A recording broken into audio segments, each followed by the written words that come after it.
하나님 말씀은 마태복음 13장 18절입니다. 마태복음 13장 18절.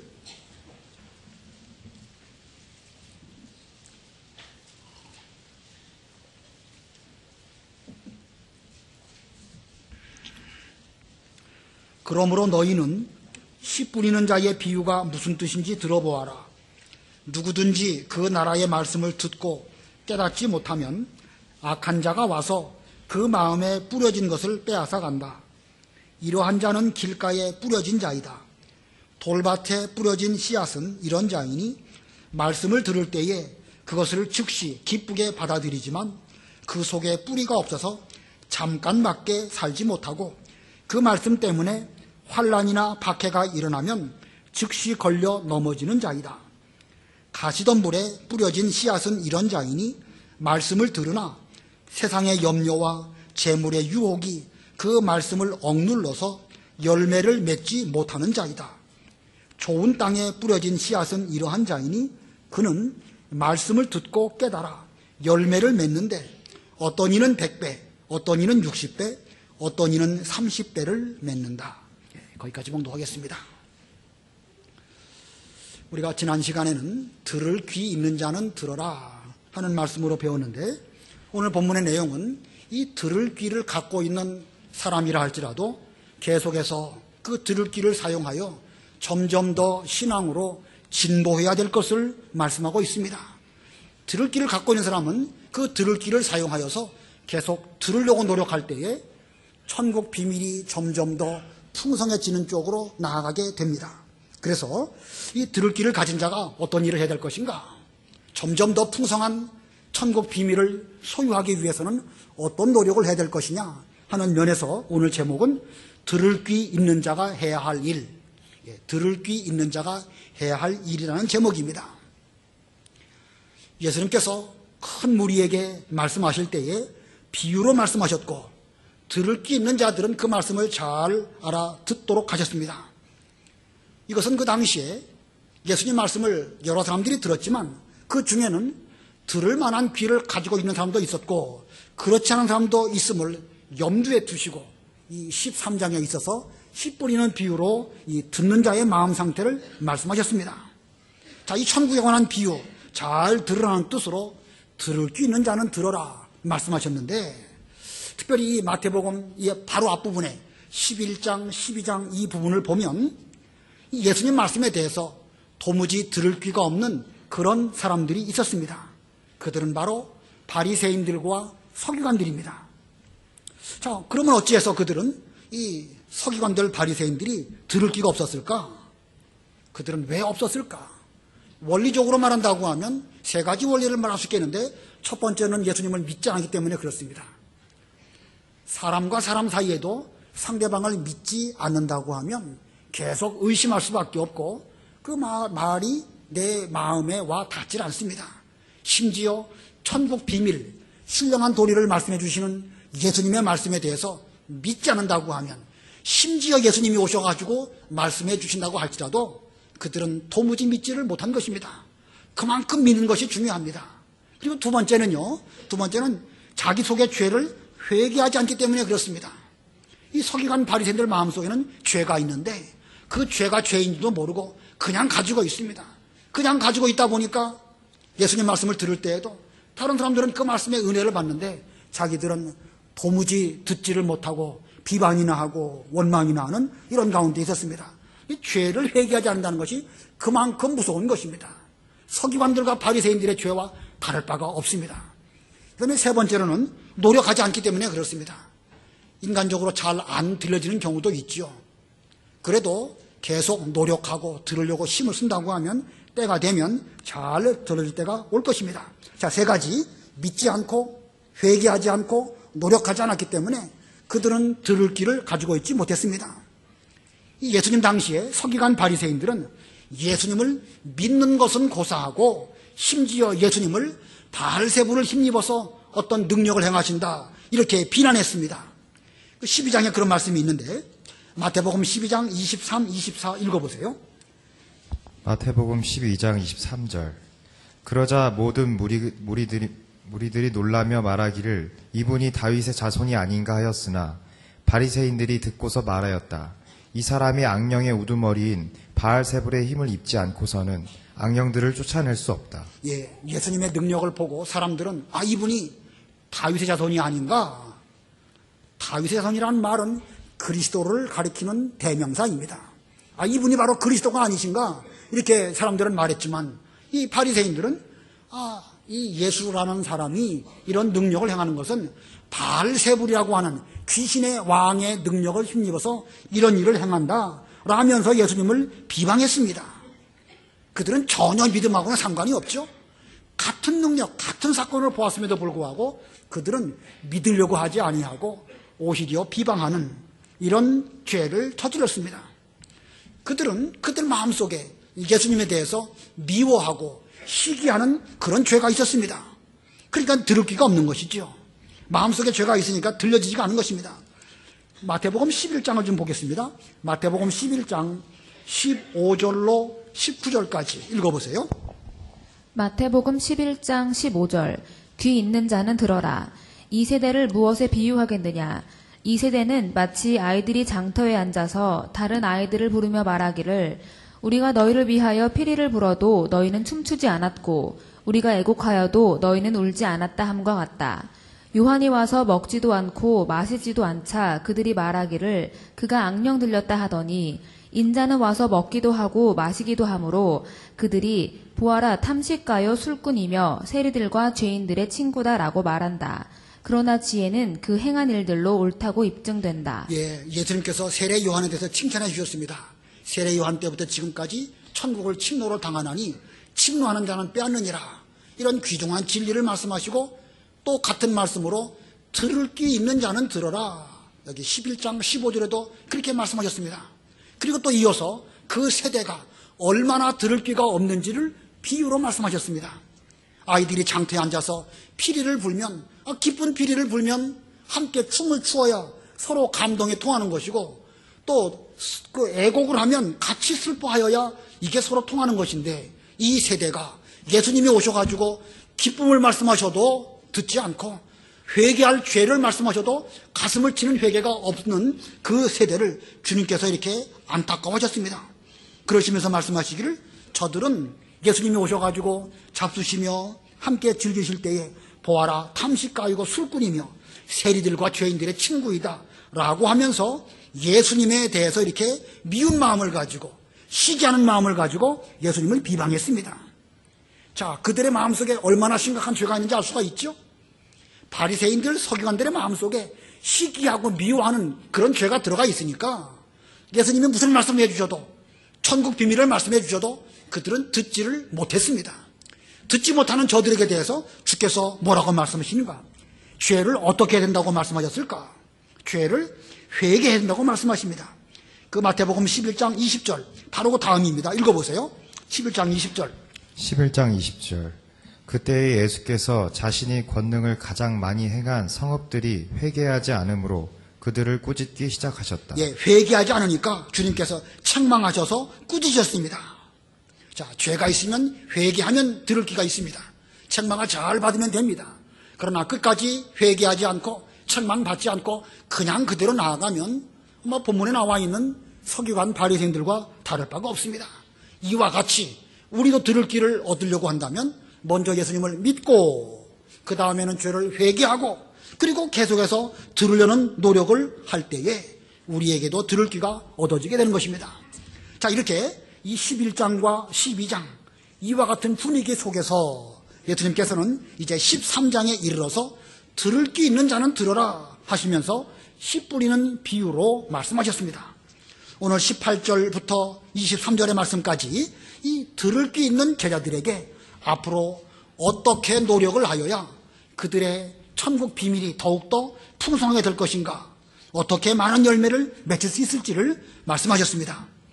그러므로 저도 여러분 모두 이 예수님의 그 말씀에 대해서 먼저는 믿어야 되는 것이고 믿는 가운데 본문의 말씀을 오늘날 우리들에게 주신 말씀으로 받아야 됩니다.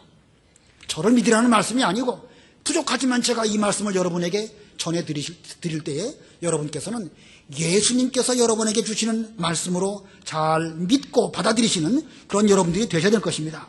자, 여러분 먼저 들을 길을 잘 준비하시고 이 말씀을 받아들이셔서 점점 더 여러분 심령 속에도 천국 비밀이 풍성해지고 한 분 한 분이 마음속에 심령 천국을 이룰 때에 우리 교회 천국도 더욱 풍성하고 좋은 그런 교회가 될 줄을 믿습니다. 다 함께 노력하시는 우리 모두가 되어야 되겠습니다. 자, 그래서 이제 이 들을 귀를 가진 자가 해야 할 일은 무엇일까? 여러분 모두 들을 귀가 있다고 가정하고 들을 귀를 가진 우리 모두가 앞으로 해야 할 일이 무엇일까? 본문 18절 읽어보세요. 18절. 그러므로 너희는 씨 뿌리는 자의 비유가 무슨 뜻인지 들어보아라. 예, 그러므로 너희는, 여기 너희, 큰 무리, 많은 무리들이 지금 바닷가에 모여 있는데 그 큰 무리 전체를 다 가리키는 말씀이라기보다는 들을 귀를 가지고 있는 제자들을 가리키는 말씀으로 너희라 이렇게 표현했습니다. 예수님께서는 이 씨 뿌리는 자의 비유를 통해서 네 종류의 밭을 말씀하십니다.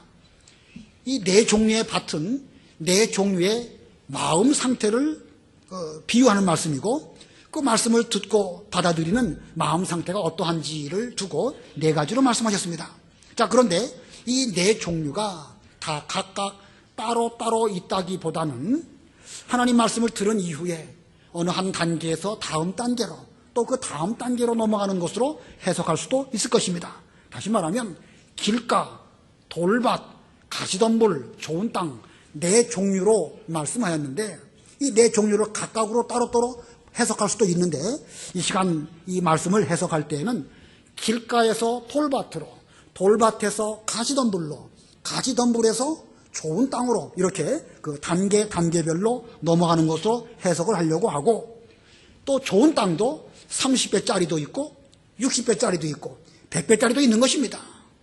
그러니까 우리의 이 마음밭이 뭐 처음부터 좋은 땅으로 탁 이렇게 되어지는 경우가 있는 것이 아니고 처음엔 다 길가와 같지만 노력을 하면 다음 단계로 돌밭으로 넘어가고 또 노력을 하면 가시밭처럼 될 수도 있고 계속해서 노력하면 좋은 땅이 되되 좋은 땅 중에서도 30배에서 60배로 60배에서 100배로 점점 이렇게 좋은 땅으로 넘어가는 이런 단계를 잘 거치는 그런 우리가 되어야 되겠습니다. 자, 본문을 통해서 살펴보도록 하겠습니다. 들을 귀를 가지고 이 말씀을 들은 이후에 우리는 어떤 노력을 해야 될 것인가? 첫 번째 단계입니다. 본문 19절 읽어보세요. 19절. 누구든지 그 나라의 말씀을 듣고 깨닫지 못하면 악한 자가 와서 그 마음에 뿌려진 것을 빼앗아 간다. 이러한 자는 길가에 뿌려진 자이다. 예, 누구든지 그 나라의 말씀을 듣고 깨닫지 못하면 악한 자가 와서 그 마음에 뿌려진 것을 빼앗아 간다. 자, 여기 19절 가운데에서 들은 다음에 어떻게 해야 한다고 말씀하고 있죠? 들은 다음에 뭐가 필요합니까? 깨닫는 것이 필요한 것입니다. 그래서 첫 번째는요, 듣고 깨달을 것. 듣고 깨달을 것. 씨를 뿌릴 때에 어떤 씨는 길가에 떨어지는 것도 있다고 말씀하셨습니다. 길가. 여기 길가는 사람들이 다니는 행길, 아스팔트, 이런 길이라기보다는 밭에 가면 밭과 밭 사이에 길이 있죠? 또 씨가 뿌려지는 그 밭과 그 밭 사이에 고랑 같은 것들이 있습니다. 거기에 떨어지는 거, 그거는 그 새들이 와서 쪼아 먹을 수밖에 없습니다. 이 마태복음 12장에도 보면 예수님과 제자들이 밀밭 사이로 걸어갔다 하는 말씀이 있습니다. 그 밀밭 사이에 농로도 있는 것이기도 하고 혹은 농부들이 그 고랑 사이로 다니면서 그 농작물을 잘 돌볼 수 있도록 고랑을 만들어 놓은 것이 있습니다. 그런데 떨어지는 것을 또 말할 수 있는 것입니다. 씨가 그곳에 떨어지게 되면 흙이 그 씨를 잘 간직하지 못하고 그냥 외부로 노출되다 보니까 새들이 와서 먹어치우게 되는 것입니다. 예수님께서는 길가와 같은 그 마음은 그 나라의 말씀, 곧 천국 복음을 들어도 깨닫지 못하는 마음 상태라고 하신 것입니다. 누구든지 그 나라의 말씀을 듣고, 여기 그 나라의 말씀이 뭐겠습니까? 그 나라의 말씀, 여기 마태복음 13장을 쭉 읽어가다 보면 천국, 하늘나라, 하늘나라라는 말씀이 계속 나옵니다. 그래서 그 나라의 말씀은 곧 천국 복음입니다. 천국 복음을 잘 들으면 이것이 깨달아져야 되는데 그 말씀이 우리 마음밭에 뿌려졌는데 마음 상태가 길가와 같으니까 그 마음이 이 씨를 잘 덮어서 보존할 수 없고 감직하지 못하게 되는 것입니다. 말씀을 깨닫지 못하니까 자신과 말씀은 아무 상관이 없게 되고 본인도 그 말씀을 잘 간직하지 못하다가 어느 순간 마귀가 와가지고 새가 씨를 먹어버린 것처럼 그 말씀을 그냥 버리고 마는 것입니다. 자, 그런 사람은 그 말씀을 받기는 받았는지 또는 뭐 있는지 없는지 심지어 새가 와서 그 씨를 먹어버린 것처럼 그렇게 됐어도 이거 뭐 가져갔는지 안 가져갔는지 도무지 말씀 자체에 대해서는 관심도 없는 그런 상태. 그게 바로 길가와 같은 사람입니다. 그렇기 때문에 그렇게 되지 않기 위해서는 들은 다음에는 반드시 깨달음이 있어야 되는 것입니다. 깨달으려고 노력을 해야 되는 것입니다. 이건 노력으로 되는 것입니다. 그냥 아무 생각도 없이 이 육신의 귀로 들으면 척 깨달아지는 게 아닙니다. 물론 성령의 역사로 깨달아지는 것이지만 우리는 그와 같이 또 노력을 할 때에 성령께서 우리에게 깨달아지도록 해주시는 것입니다. 이 깨닫는다는 게 무슨 뜻일까? 깨닫는 것하고 아는 것하고 깨닫는 것하고 이해하는 것하고 같은 뜻입니까? 다른 뜻입니까? 비슷하지만 다른 것입니다. 1 더하기 2는 3이다. 이거 뭐 깨닫고 말고 없죠. 그냥 이해하고 넘어가면 되는 거예요. 수학적으로 더하기 다음에는 빼기, 빼기 다음에는 곱하기 나누기. 그건 이해하고 넘어가면 되는 것이지 이게 무슨 뜻인가? 묵상하고 기도하고 연구하고 그럴 필요까지는 없는 것입니다. 그러나 그 나라의 말씀, 천국 비밀은 그냥 듣고 척 이해되는 것이 아니기 때문에 묵상하고 그 깊은 뜻을 알려고 성령의 감동을 통해서 노력하면 점점 깊은 세계로 들어갈 수 있게 되는 것입니다. 이 깊은 세계로 들어가고 깨달아지게 되면 천국 복음이 나와 하나가 되어지고 그 말씀이 계속 내 속에서 살아서 역사하기 때문에 말씀이 나를 인도하실 때에 그 말씀을 순종할 수 있는 힘이 거기서부터 나오는 것입니다. 이것이 진정으로 깨닫는 것입니다. 이 깨닫는 것에 대한 표현을 히브리서에서 말씀하고 있는데 히브리 4장 2절 읽어보세요. 히브리 4장 2절. 히브리서 4장 2절. 그들과 같이 우리도 복음 전함을 받은 자들이다. 그러나 들은 그 말씀이 그들에게 유익이 되지 못한 것은 들은 자들이 말씀을 믿음과 결합시키지 않았기 때문이다. 예, 복음을 듣기는 듣는데 들은 바 그 말씀이 그들에게 유익되지 못하는 것은 그 들은 자들이 말씀을 믿음과 결합시키지 않았기 때문이다. 말씀을 들었으면 믿음으로 잘 결합해서 그것이 나와 하나가 되어야 되는 것인데 이 결합이 안 되니까 말씀 따로 나 따로 따로따로 있는 게 되는 것입니다. 여기 믿음과 결합하지 않았기 때문이다. 개역 성경에는 듣는 자가 믿음으로 화합하지 않았기 때문이다. 이게 결합 혹은 화합, 다른 번역을 보면은요 화합과 결합도 있지만 연합이라는 말도 쓰기도 하고 섞이지 않는다라는 말도 쓰고 있습니다. 영어로 말하면 믹스예요, 믹스. 말씀과 내가 하나가 되어가지고 비벼져가지고 일체가 되어서 내 마음속에 마치 흙이 그 씨를 잘 간직하듯이 되면 그 말씀을 잘 보존하게 되는데 화합이 안 되고 결합이 안 되니까 말씀은 말씀대로 나는 나대로 이렇게 있게 되는 것입니다. 자, 그래서 이 깨닫는다라는 것이 중요한데 깨닫는다는 것을 신앙적으로 정의를 하면 어떻게 정의할 수 있을까? 받은 말씀을 하나님의 말씀으로 믿어야 됩니다. 믿지 않으면 도무지 깨달아지지 않습니다. 하나님 말씀으로 믿고 자기와 하나가 되어서 마음에 간수하는 것. 이게 깨달은 것이라고 할 수 있습니다. 이거 뭐 제가 정의한 것입니다. 어디 써 있는 것이 아니라 받은 말씀을 하나님 말씀으로 믿고 그 자기와 그 말씀이 하나가 되어서 마음속의 말씀을 간수하는 것. 그것이 올바른 깨달음이라 이렇게 말할 수 있을 것입니다. 깨닫지 못하면 말씀 간수하지 못합니다.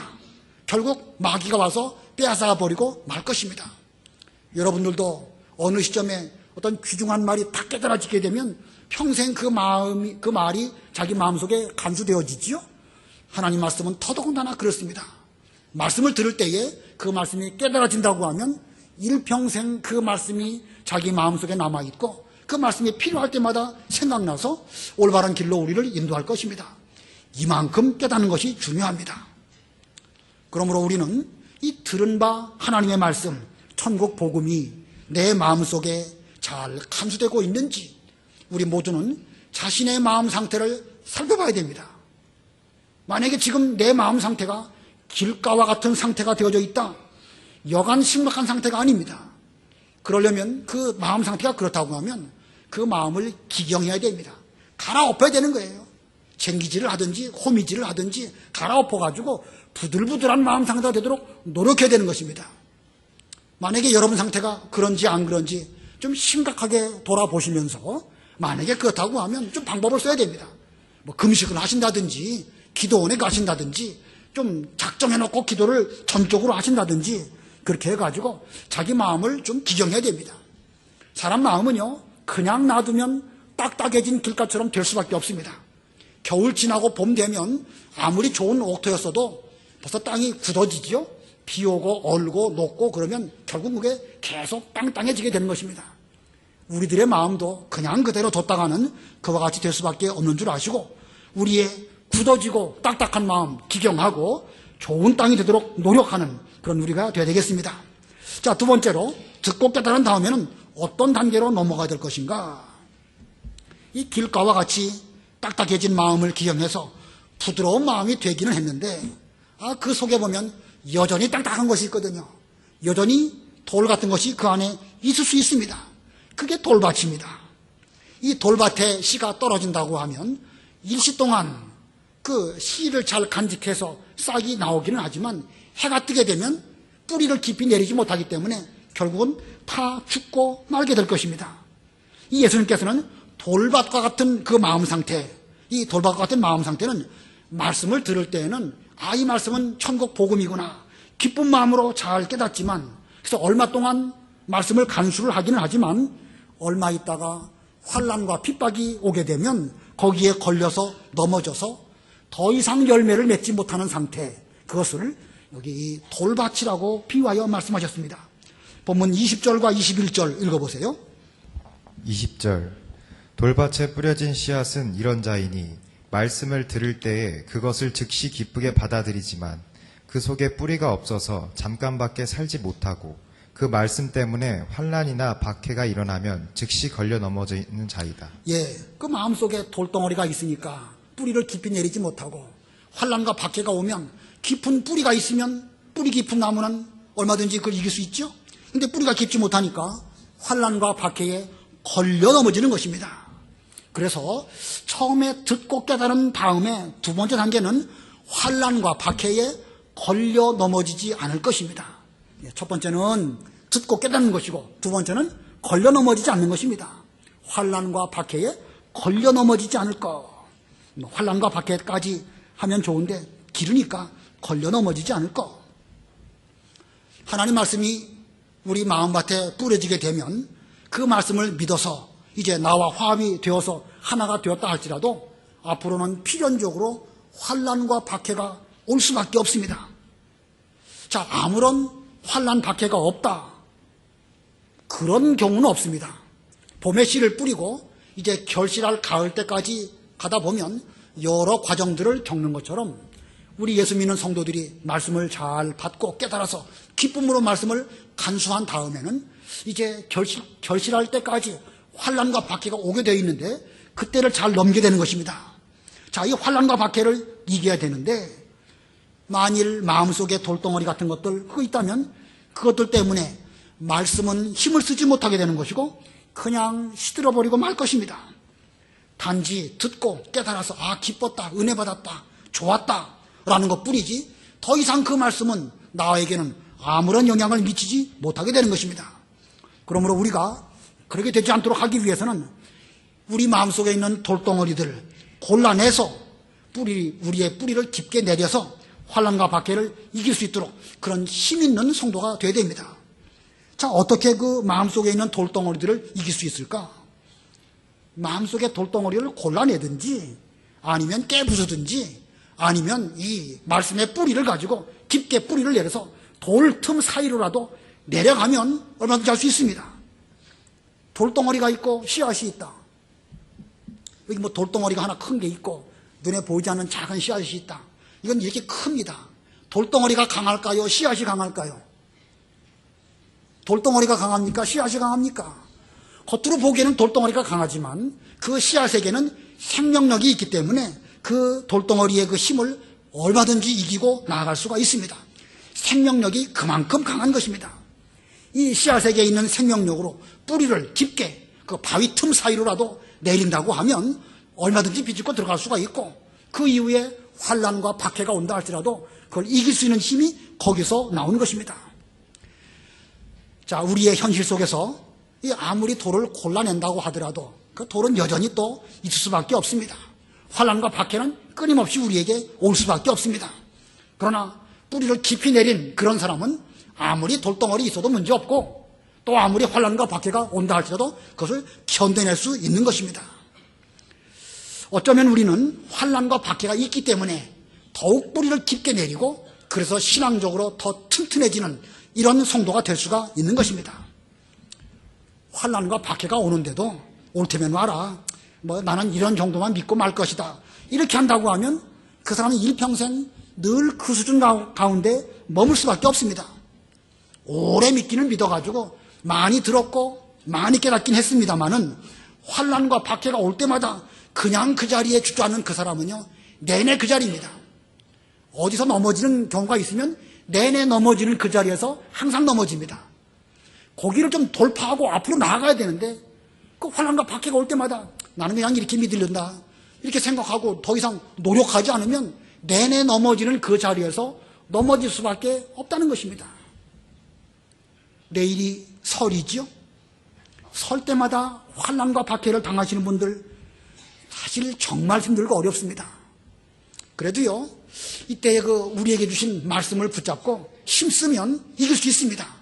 얼마든지 이길 수 있는데, 힘쓰지 않고 넘어지면 내내 넘어지고 또 넘어지고, 작년에도 넘어졌고 금년도 넘어지고 내년도 또 넘어지게 된다고 하면 일평생 그렇게 믿을 수밖에 없는 것이지요.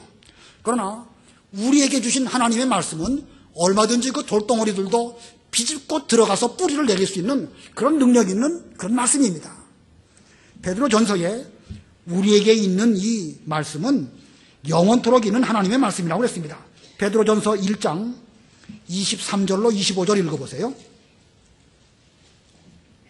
베드로전서 1장 23절.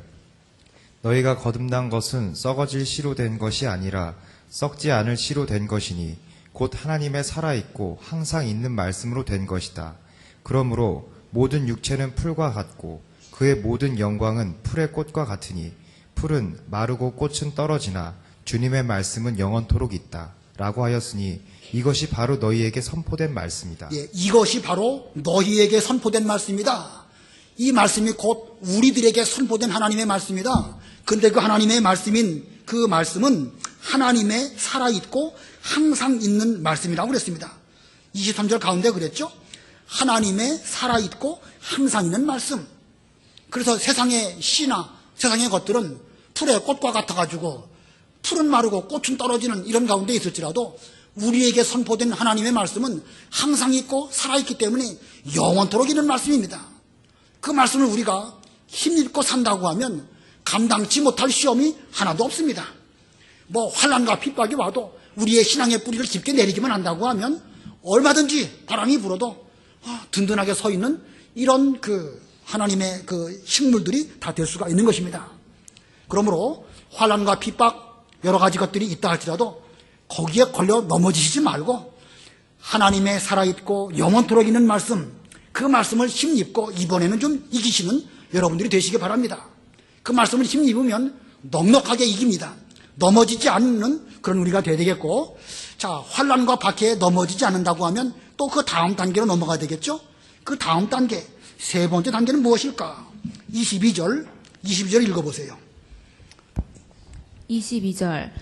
가시덤불에 뿌려진 씨앗은 이런 자이니 말씀을 들으나 세상의 염려와 재물의 유혹이 그 말씀을 억눌러서 열매를 맺지 못하는 자이다. 예, 가시덤불에 뿌려진 씨앗.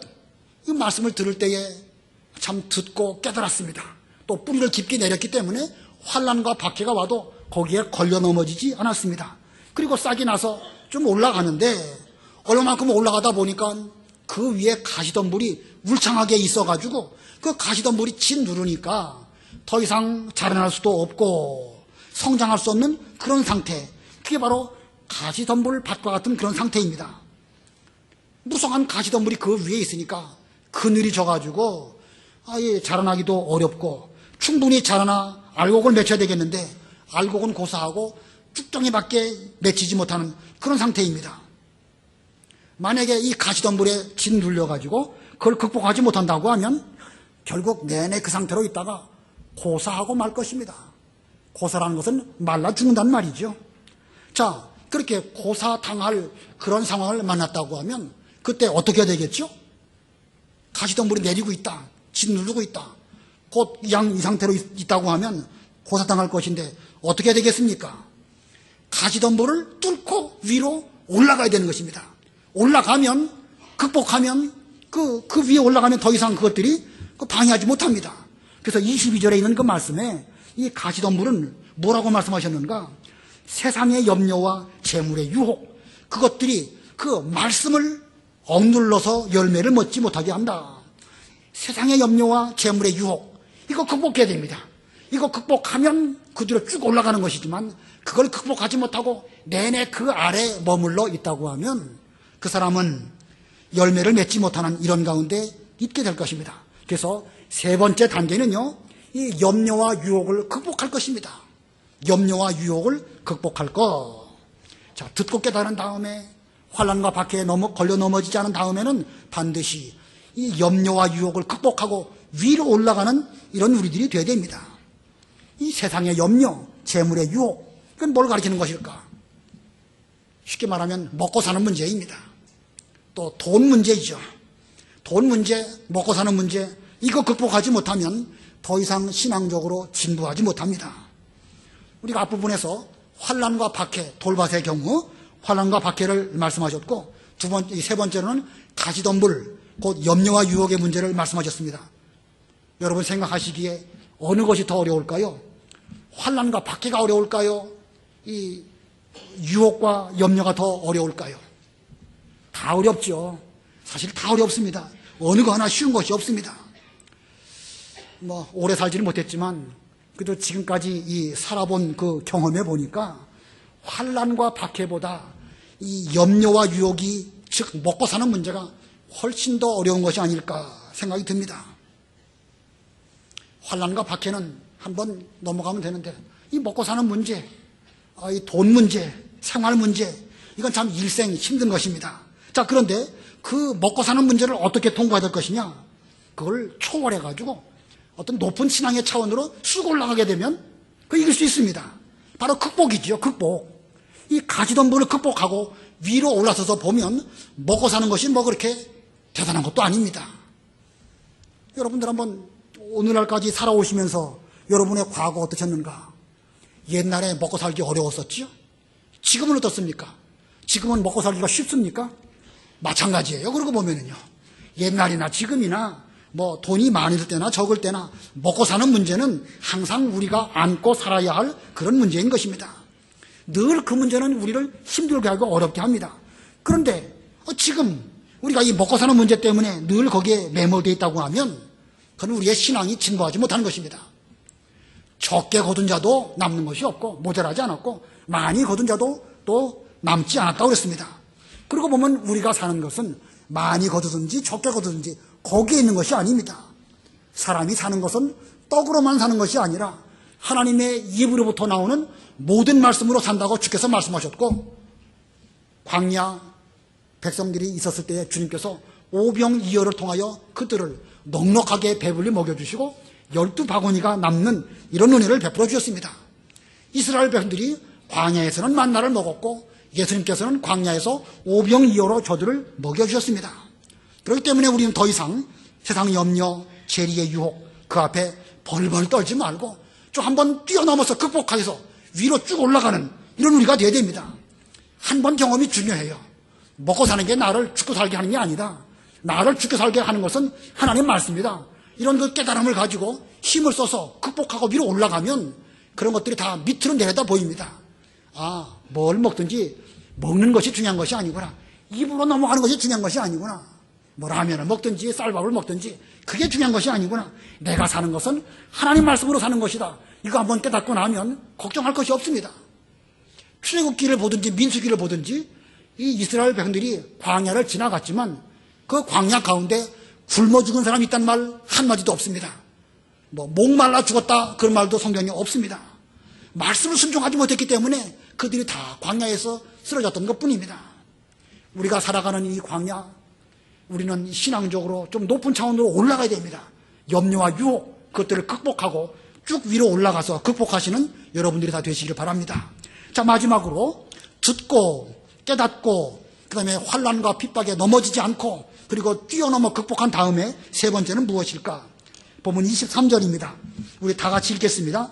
23절 시작. 좋은 땅에 뿌려진 씨앗은 이런 자이니 그는 말씀을 듣고 깨달아 열매를 맺는데 어떤 이는 100배, 어떤 이는 60배, 어떤 이는 30배를 맺는다.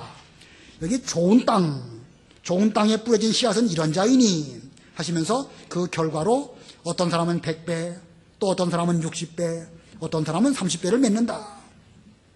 이 마태복음보다도 이 누가복음은 좀 더 자세한 말씀으로 표현하였습니다. 누가복음 8장 15절 읽어보세요. 누가복음 8장 15절.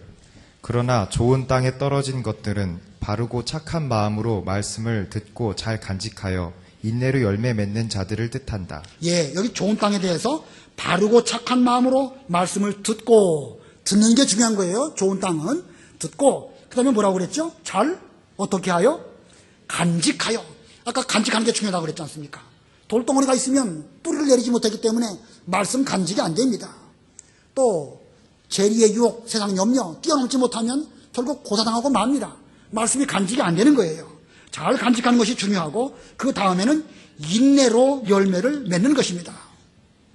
그래서 이 좋은 땅이 되기 위한 그 단계의 네 번째 단계는요, 인내로 열매를 맺힐 것, 인내로 열매를 맺힐 것. 이 좋은 땅, 모든 환경이 다 좋은 상태입니다. 듣기도 잘 듣고 깨닫기도 잘 깨달았고 또 잘 간직했습니다.